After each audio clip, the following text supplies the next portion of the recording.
to be a part of it. New York, New.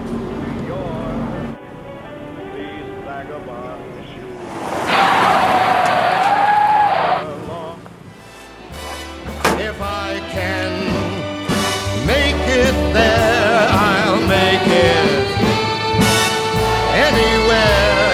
It's up to you, New York, New York.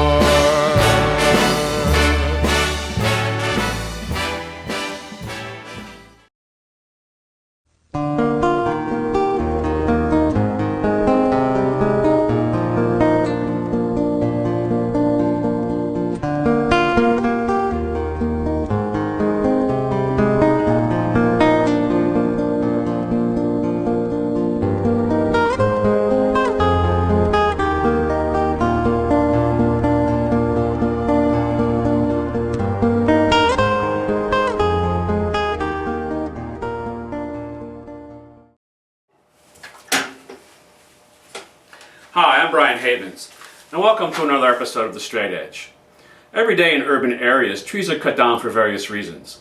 Disease, age, hazard, or sometimes they just get blown down in a storm. Unfortunately, most of this wood ends up at the junkyard or in fireplaces. This time on The Straight Edge, we'll see how we can reclaim such wood for turning. So stick around.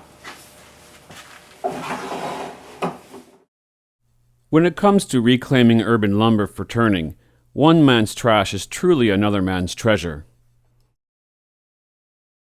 And aside from a small investment in some tools and supplies, it's pretty much free for the taking. You might be surprised to find out just how much and what species of wood are destined for fireplaces in the junkyard. And many of these species you won't find at your local wood supplier. And turning wood when it's green is simply a lot of fun. Just look at those linguini shavings.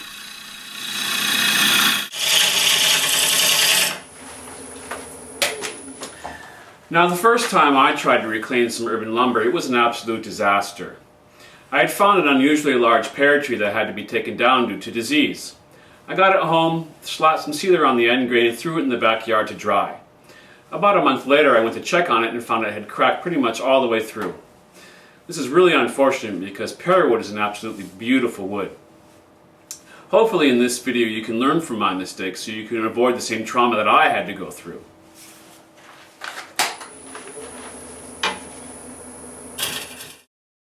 Before diving right in, however, let's take a moment to look at some of the tools and supplies we'll need to prepare our logs, as well as some extra safety precautions. First, we'll need a chainsaw to cut up the logs.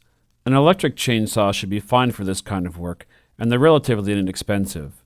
I got this one for about $100. You can always add a gasoline chainsaw later on. I find that although I've added a gasoline chainsaw to my repertoire, I still like to have the electric around for small jobs.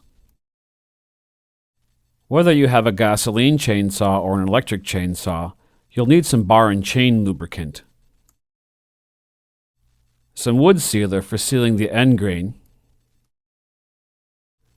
and since people do put screws and nails into trees, you want to have a metal detector. And finally, safety equipment. At a bare minimum, you want to have some leather gloves, a face shield, and hearing protection. And now a word on chainsaw safety. Chainsaws can be particularly dangerous, so be sure to read and understand the manufacturer's instructions on how to operate your chainsaw. And be particularly wary of kickback. Kickback occurs when the tip of the chainsaw makes contact. When this happens, the chainsaw will thrust quickly and violently back towards the operator. I also have one additional chainsaw safety tip that I haven't seen mentioned elsewhere yet. It can be tempting to align your face with the bar and chain so that you can monitor your progress as you cut. The problem with this is that it puts your face in the line of fire should kickback occur. Instead, keep your face to the side of the line of fire. That way, if kickback does occur, it'll kick back to over your shoulder instead of into your face. You can still monitor your progress by stopping the chainsaw, taking a look at your progress, and then moving your head back out of the way.